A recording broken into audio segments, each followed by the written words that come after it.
नमस्कार, मैं नीलम गुप्ता, हिंदी की अध्यापिका। आज हम पढ़ेंगे पत्र लेखन। पत्र शब्द का मूल अर्थ है पत्ता। लिपि के विकास के साथ भोज वृक्ष के पत्तों पर संदेश लिख करके प्रेषित किया जाता था। इस प्रकार वृक्षों के पत्ते अर्थात पत्र संदेश आदान प्रदान करने का माध्यम बन गया। आज पत्र शब्द का अर्थ चिट्ठी या पत्र ही माने जाने लगा है। वास्तव में पत्र एक दूसरे के साथ व्यक्तिगत संपर्क स्थापित करने तथा भावों, विचारों और सूचनाओं को प्रेषित करने का सर्वाधिक सशक्त माध्यम है। पत्र आप अपने परिवारजनों को भी लिख सकते हैं। पत्र किसी अधिकारी को भी लिख सकते हैं। पत्र बार बार पढ़कर हम भेजने वाले से विशेष निकटता का अनुभव करते हैं।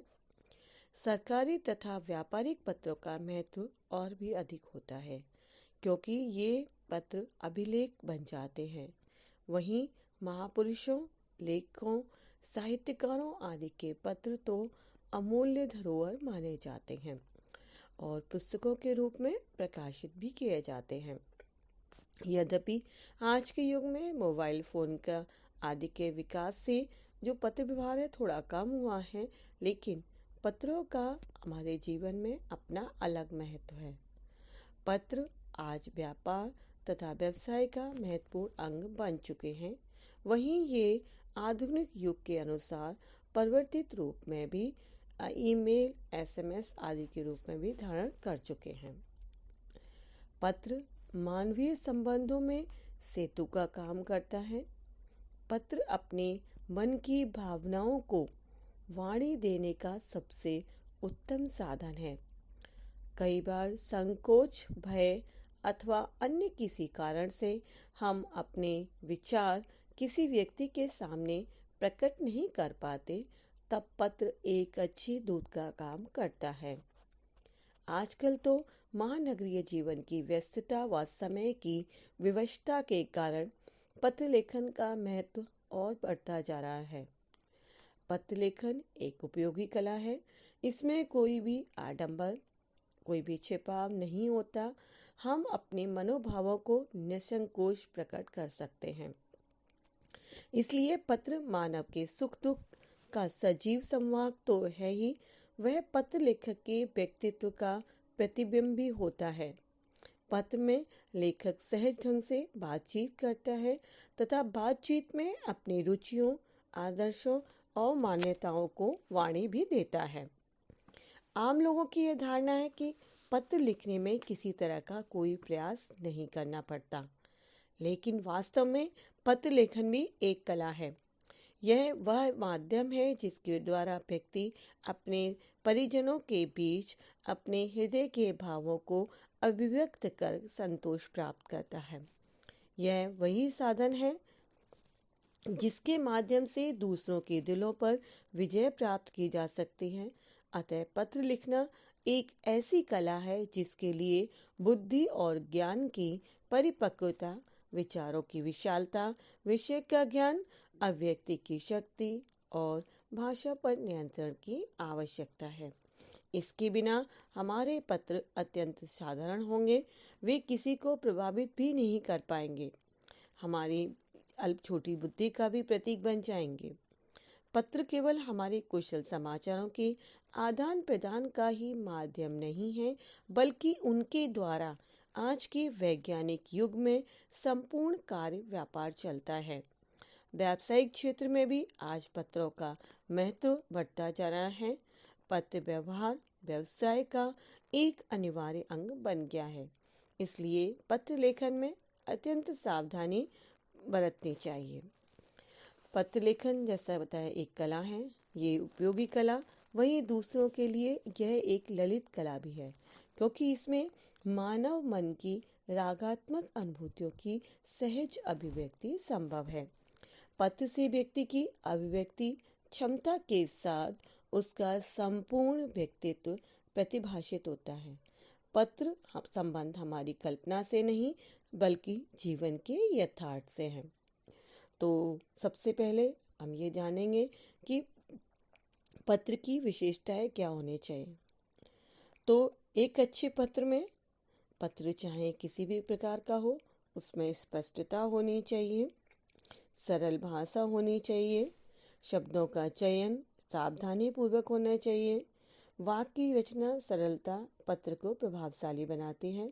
पत्र में स्पष्टता लाने के लिए अप्रचलित शब्दों का प्रयोग नहीं करना चाहिए। जिस पत्र में आपके जो अपने विचार लिखे हैं वो इतने प्रभावशाली ढंग से प्रस्तुत होने चाहिए कि पत्र पाने वाला यदि पत्र प्रेषक के आशय को स्पष्ट रूप से समझ न पाए तो पत्र का उद्देश्य ही समाप्त हो जाता है। सरकारी तथा व्यावसायिक पत्रों में तो स्पष्टता का गुण अत्यंत आवश्यक है। दूसरा लेते हैं आपका सहजता। पत्र में लिखी गई हर बात सहज होनी चाहिए, अर्थात उसमें स्वाभाविकता होनी चाहिए, आडंबर या बनावटीपन नहीं होना चाहिए। संक्षिप्तता। सरल। आज मनुष्य जो है अधिक व्यस्त रहता है, वह पत्र पढ़ने में अधिक समय देना नहीं चाहता, इसलिए पत्र को सरल होना चाहिए, विशेषकर व्यावसायिक पत्रों को। पत्रों में अनावश्यक विस्तार नहीं होना चाहिए।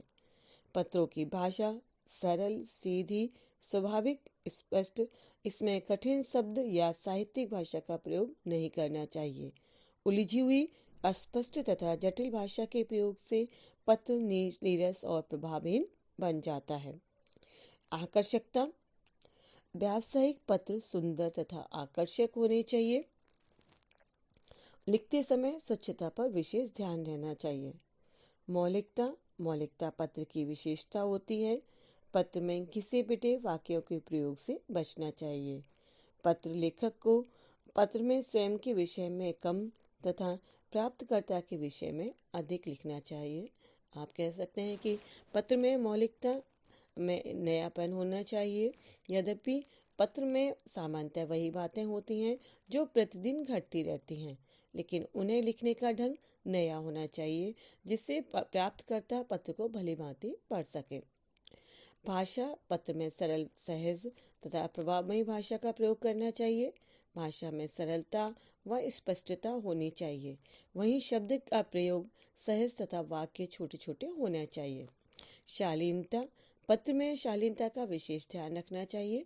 एक अच्छे जो पत्र की विनम्रता में शिष्टाचार का प्रयोग होना चाहिए। वहीं धमकी या उपालाप को न होकर सद्भावना होनी चाहिए। एक अच्छे पत्र के क्या गुण होने चाहिए? पत्र निष्कपट भाव से बातचीत की शैली में लिखना चाहिए। पत्र को पढ़कर ऐसा लगना चाहिए कि मानो हम लेखक से बातचीत कर रहे हैं। पत्र लिखते समय लेखक को इस प्रकार पत्र लिखना चाहिए मानो वह पत्र प्राप्त करने वाले व्यक्ति के सामने बैठा वार्ता कर रहा है। पत्र में किसी प्रकार का आडंबर नहीं होना चाहिए। अपने किसी स्वार्थ साधन के लिए बड़े बड़े शब्दों का प्रयोग करना अनुचित है। पत्र में बनावटीपन की गंध नहीं होना चाहिए, बल्कि चाहिए ये कि वे हमारी शब्दों की, हमारी भावनाओं को, हमारी ईमानदारी को और पाठक के मर्म को छू ले। शिष्टाचार। तो हम किसी अपने को बड़े को पत्र लिख रहे हैं तो पत्र में सम्मान का भाव होना चाहिए और छोटों को पत्र लिखते समय हमारा स्नेह प्रकट होना चाहिए। संतुलित शब्दों का प्रयोग करना चाहिए। पत्र में अपनी विद्वता का प्रदर्शन नहीं करना चाहिए। अपनी अनुभूतियों को ऐसा अनुभव वैसे ही प्रस्तुत करें जैसा आप खुद चाहते हैं। पत्र में अनावश्यक विस्तार नहीं होना चाहिए। व्यर्थ की बातें पत्र को प्रभाव को कम कर देती हैं। पत्र में पता, तिथि, संबोधन, अभिवादन, समाप्ति आदि सारे स्पष्ट ढंग से होने चाहिए। एक अच्छे पत्र के लिए सफलता इसी में है कि उसमें वो अपना प्रभाव उत्पन्न कर सके जो हम करना चाहते हैं। पत्र लेखन में हस्तलेख का अधिक ध्यान करना चाहिए। हम सुंदर शब्दों में हमें पत्र लिखना चाहिए। पत्र प्राप्तकर्ता को उसे पढ़ने में तथा संभाल कर रखने का शौक हो जाए। अब हमें पत्र लिखते समय किन किन बातों का ध्यान में रखना चाहिए? किसी भी पत्र को लिखते समय आपको जिसके लिए पत्र लिखा जा रहा है उसके मानसिक स्तर के अनुकूल भाषा का प्रयोग एवं शब्दों का चयन करना चाहिए। पत्र की भाषा में सरलता तथा शैली में रोचकता होनी चाहिए। संपूर्ण पत्र एक उद्देश्य पर केंद्रित रहना चाहिए। उसमें केवल प्रसंग की ही बातें लिखी जानी चाहिए। पत्र में विस्तार से बचना चाहिए तथा संक्षिप्तता को अपनाना चाहिए। पत्र लिखते समय छोटे छोटे वाक्यों का निर्माण करना चाहिए। लंबे वाक्यों से बोझिलता होने के साथ अर्थ में अस्पष्टता भी आ जाती है। पत्र लेखन के दौरान विचारों में सहजता, भावात्मकता इसका भी समावेश करना चाहिए। पत्र के सभी वाक्य अनुच्छेद में इस प्रकार हों कि आप पूरे पत्र सत्र को आराम से ढंग से पढ़ सकें। पत्र लिखते समय औपचारिकताओं का तो विशेष ध्यान रखना ही है। व्यक्तिगत लेखन में व्यक्तिगत जो पत्र लिख रहे हैं उसमें आत्मीयता भी झलकनी चाहिए। परीक्षा पत्र में आप ये सोचेंगे कि वो आपका उसमें औपचारिक और अनौपचारिक दोनों पत्र आते हैं। तो पत्र के प्रकार, पत्र दो प्रकार के होते हैं, अनौपचारिक पत्र, औपचारिक पत्र। अनौपचारिक पत्र वे होते हैं जो अपने सगे संबंधियों को लिखे जाते हैं, जबकि औपचारिक पत्र में जो सरकारी संस्थानों और सरकारी और गैर सरकारी स्तर पर ये औपचारिक पत्र भेजे जाते हैं। औपचारिक पत्र आपके होते हैं, उनमें आपके संबंध होता है, निष्ठा के स्थान पर औपचारिक होता है। इनमें व्यावसायिक, कार्यालयों और सामान्यतः जीवन व्यवहार के संदर्भ में लिखे जाने वाले पत्र शामिल होते हैं। इसमें स्पष्टता, संक्षिप्तता का बहुत ध्यान रखा जाता है, जबकि अनौपचारिक पत्र अपने घनिष्ठ, अपने आत्मीय संबंध होते हैं, उनमें लिखे गए आपके जो व्यक्तिगत पत्र होते हैं इनकी भाषा भी अनौपचारिक होती है। इसको हम परिवार के सदस्य, सगे संबंधियों और मित्रों को लिखते हैं। अब जानते हैं कि परीक्षा पत्र में पत्र किस प्रकार आते हैं। तो प्रश्न पत्र में पत्र लेखन के औपचारिक और अनौपचारिक दोनों ही दिए जाते हैं। उनमें से आपको एक पत्र लिखना होता है। प्रत्येक पत्र के लिए कोई विषय दिया जाता है, उसी के आधार पर पत्र लिखना है। पत्र 5 अंक का पूछा जाता है तथा इसके अंक विभाजन किया जाता है। पत्र की औपचारिकताओं को आपका 1 अंक दिया जाता है। विषय वस्तु को 3 अंक दिए जाते हैं और भाषा को 1 अंक दिया जाता है। सबसे पहले जान लेते हैं अनौपचारिक पत्र। अनौपचारिक पत्र निजी जीवन से संबंधित होते हैं, इसलिए इनका स्वरूप तथा प्रारूप विभिन्न प्रकार का हो सकता है। लेकिन सामान्यतः अनौपचारिक पत्र के आपके सब निम्नलिखित चरण हो सकते हैं। सबसे पहले भेजने वाले का पता, प्रेषक का पता और दिनांक पत्र की बाईं ओर स्पष्ट व सुंदर शब्दों में लिखना चाहिए। उसके नीचे संबोधन लिखना चाहिए। अगर अपने से बड़े हैं तो पूज्य, पूजनीय, आदरणीय, श्रद्धेय। अगर बराबर वाले हैं तो प्रिय, मित्र, सखी, बंधु। अपने से छोटों के लिए प्रिय या चिरंजीव, पुत्र, पुत्री, भाई इत्यादि हम औपचारिक रूप से करते हैं। तीसरे नंबर पर आपका लिखेंगे अभिवादन। अभिवादन का अर्थ है श्रद्धापूर्वक नमस्कार करना। अनौपचारिक पत्रों में संबंधित व्यक्ति से संबंध एवं उसकी अवस्था के अनुसार अभिवादन शब्द का प्रयोग किया जाता है। अपने से बड़ों के लिए सादर प्रणाम, चरण स्पर्श, नमस्ते या नमस्कार। बराबर वालों के लिए सप्रेम नमस्ते, नमस्कार। जबकि छोटों के लिए आशीर्वाद, स्नेहाशीष, चिरंजीव रहो, प्रसन्न रहो, शुभाशीष। पत्र की सामग्री। अभिवादन के बाद पत्र की विषय वस्तु होती है। हम जो पत्र के माध्यम से हम बात कहना चाहते हैं वो स्पष्ट, सरल शब्दों में लिखनी चाहिए। चाहे तो हम छोटे छोटे अनुच्छेदों में बांट सकते हैं, लेकिन विषय का अधिक विस्तार नहीं होना चाहिए। पत्र की समाप्ति पर, अनौपचारिक पत्रों की समाप्ति करते समय हमें जो भी समीपस्थ, जो जिसके पास हम पत्र भेज रहे हैं उसके पास रहने वाले जो पर्सन व्यक्ति होते हैं उनको अभिवादन भेजना चाहिए। जैसे कि पिताजी को पत्र लिख रहे हैं तो माताजी को प्रणाम, दादी जी को चरण स्पर्श, भाई बहन को प्यार, छोटों को प्यार, बड़ों को प्रणाम। इसमें स्वनिर्देश भी है कि अपने संबंधों का उल्लेख करना। इस पत्र के अंतिम में लिखने वाला अपने और जो भेजने वाले के जिस पर आपको भेज रहे हो उसके बीच संबंध, आयु, गरिमा आदि के अनुरूप लिखते हैं। अब औपचारिक पत्र, इसमें अपने बड़ों से आपका आज्ञाकारी, प्रिय पुत्र पुत्री, कृपाकांक्षी, विनीत, स्नेह पात्र इत्यादि लिख सकते हैं। जबकि बराबर वालों के लिए तुम्हारी प्रिय, स्नेह, अभिनिर्दय, छोटों के लिए आप तुम्हारा शुभचिंतक, हितैषी, इस तरह लिखा जाता है। अब हम जानेंगे कि औपचारिक पत्र का प्रारूप क्या है।